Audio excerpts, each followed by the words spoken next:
እነሱን አትያቸው። መላኩ ብርሃኑ ከተጋቡ 2 ዓመት ያልደፈኑ ሙሽሮች ኑሮ በኛ ጊዜ ቀረ ማለት ጀምረዋል። የኑሮ መወደድ በየቀኑ እየባሰ በሄደባት ሀገር ላይ ድሮ የሚለው ቃል ትናንት በሚለው እየተተካ ነው። ኑሮ ጣራ ነክቷል የሚለው ብቻ አይገልጸውም፣ ሰማይ ደርሷል። እኔ ብዙ ጊዜ እንደምለው ኢትዮጵያ ውስጥ ትናንት ከዛሬ የተሻለ ነበር፣ ዛሬ ደግሞ ከነገ ይሻላል። ይህ አጉል ተስፋ ይደክማል አይደል? በጣም ይደክማል። ሰርተ ያጠራቀምከው 100 ብር ባንክ ተቀምጦ በአመት 7 ብር ይወልድና 35 ብር ይቀንሳል። ኮንዶሚኒየም እገዛለሁ ብለህ ያጠራቀምከው ገንዘብ ኮንዶሚኒየም ጥሎት ሂዶ ከባንክ ሲወጣ ደህና ሶፋ የማይገዛ ሆኗል። ኢትዮጵያ ውስጥ ህይወት በጣም ይደክማል። በእያንዳንዱ ቀን ብዙ ሰዎች ከቤታቸው እርጥባን ጥየቃ አደባባይ እየወጡ ነው። በዚሁ ልክ ደግሞ መንገዱ በቅንጡ መኪኖች ተጨናንቋል። ገንዘብ እንደ ወረቀት ይበተናል። ሀብት እንደ ጉድ ይፈሳል። መሬት ዋጋው አይቀመስም፣ ግን እንደ ጉድ ይቸበችባል። 50 ሚሊዮን ብር የአንድ ቤተሰብ የወር በጀት እየሆነ ነው። በዚህ በኩል አንተ ትለፋለህ፣ አቀርቅረህ ውለህ አቀርቅረህ ታድራለህ። ጉልበትህ እስኪዝል ትሰራለህ። በታክሲ ተንከራተህ ፀሐይ ጠብሶ በእግር ኳትነህ ከምታገኘው ጥሪት ላይ ነገን የተሻለ ለማድረግ ከራስህም ከልጆችህም ጉሮሮ ነጥቀህ ለነገ ታጠራቅም ነበር። ገንዘብን ወደ ታች ሲጓዝ ኑሮ ወደ ላይ የወጣ የማይገናኙ ድሃና ገበያ ሆኑና አሁን የሁላችን ኑሮ ሰርቶ ለሆድ ሆኗል። የኑሮ ፍጥነት ግን አይገርምህም? ዩሴን ቦልት ሆኗል። እዚህ ሀገር ልክ እንዳንተ በጣም ብዙ ለፍቶ አዳሪዎች አሉ።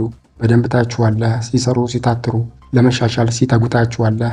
ሰው ከደረሰበት ልድረስ ማለቱ ቀርቶባቸው ከትናንት በተሻለ ብንወር በሚል ተስፋ የሚተጉ ሞልተዋል። እጃቸው በአካፋና ዶማ የሻከረ፣ ልብሳቸው በመኪና ቤንዚን የራሰ፣ ፀሐይ አናታቸው ላይ የሚያልቅባቸው፣ ላባቸው በጀርባቸው የሚንቆረቆር፣ ትከሻቸው በሲሚንቶ ሸክም የጎበጠ፣ ጣታቸው በብር የዶለዶመ፣ ድምፃቸው በጩኸት የሰለለ ሰርቶ አደሮች፣ ጽፉ አደሮች፣ ወጥቶ አደሮች፣ ነርቶ አደሮች፣ ላብ አደሮች፣ ወዝ አደሮች ሞልተዋል። ሳያልፍላቸው የሚያልፉ ለልጆቻቸው ቀን ሊያሳልፉ የሚለፉ ሞልተዋል እዚህ ሀገር። በዛኛው ወገን ደግሞ አዲስ አበባ አንሳበት ውሎ አዳሩ በምትመጠነው ዱባይ ላይ የሆነ ስንት ሰው አለ መሰለ? ከተማ ላይ ለአንድ አዳር 1 ሚሊዮን ከፋይ ሞልቷል። ጨዋታው 100 ሚሊዮን የሆነ ዘሎ ቆጥ ላይ የወጣ ብዙ አለ።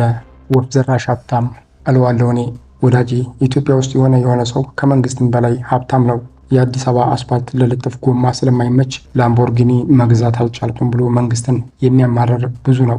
ኮሪደር ልማቱ ይቀጥል፣ ሚዛራቲና አልፋ ሮሚዮ ለማስመጣት ምቹ አስፓልት ያስፈልገናል ብሎ መንግስቱን የሚያመሰግንም ብዙ ነው። አንተ ይህንን ፊልም በብላክ ኤንድ ዋይት የምታይ ተመልካች ነህ። መንገድ ላይ ሽንጠረጃጅም ቁመተ ግዙፍ መኪኖች አልበዙብህም? ትናንት የተገረምክባቸው እነ ጄሚሲ፣ ሪቮ፣ ፎርድ፣ ታኩማ ታሪክ አልሆኑብህም? አንድ ጠርሙስ መጠጥ በ800 ሺህ ብር ገዝቶ ስለሚጋብዝ ሰው አልሰማህም? ሴት አዳሪ በግልጽ በጨረታ ስለሚገዙ ሰዎችስ ተጽፎ አላነበብክም? ስለ 50 ሚሊዮን ብር ሊንኮን ናቪጌተር መኪናቸው ሲያወሩ 5 ገዛሁት ብሎ በቁጥር ሙድ የሚይዙ ሰዎችንስ አልሰማህም? ባትሰማም ጎማቸውን ከአስፓልት እያፋጩ በሞተራቸው እንዳንበሳ እያገሱ በፊት ሲተላለፉስ አላያቸውም? ሐመር መኪና የሚነዳ ሲያዩ ፋሽኑ ያለፈ ብለው የሚንቁና የሚስቁትንስ እኔ ምን እልሃለሁ? እነሱን አትያቸው። የጀመርከውን ብቻ ጨርስ። የራስህን ኑሮ ኑር። የራስህን ነገር ስራ። እውነቴን ነው የምልህ። በላብ በወዝ ሚዛን ከተለካ ማናቸው አንተን አይበልጡህም በጭራሽ። ምክንያቱን ልንገርህ። እነዚያን መሬት የጠበባቸው አንገታቸው ላይ የወርቅ ሰንሰለት ያጠለቁ፣ ክንዳቸው በታቱ ያበደ፣ ሪዛቸው የረዘመ፣ መነጽራቸው መስኮት የሚያህል ወጣቶች ናቸው። ብዙዎቹ በአንተ እድሜ ሳይሆን ከአንተ እድሜ በታች ባሉ በመድኃኒት ኃይል ሪዝ ካበቀሉ ገና 2-3 ዓመት ያለፋቸው ወጣቶች ናቸው። እድሜያቸው ዘለግ ላለ ስራና ለባንክ ቁጠባ ያላወላዳ ሆነው ሳለ ለአንድ መኪና 50 ሚሊዮን ብር ከየት አምጥተው ከፈሉ ታዲያ? አንድ ቤት ለመግዛት በ100 ሚሊዮኖች ሲጫረቱ ብሩን ከየት አመጡት? እመነኝ፣ ሌቦች ናቸው።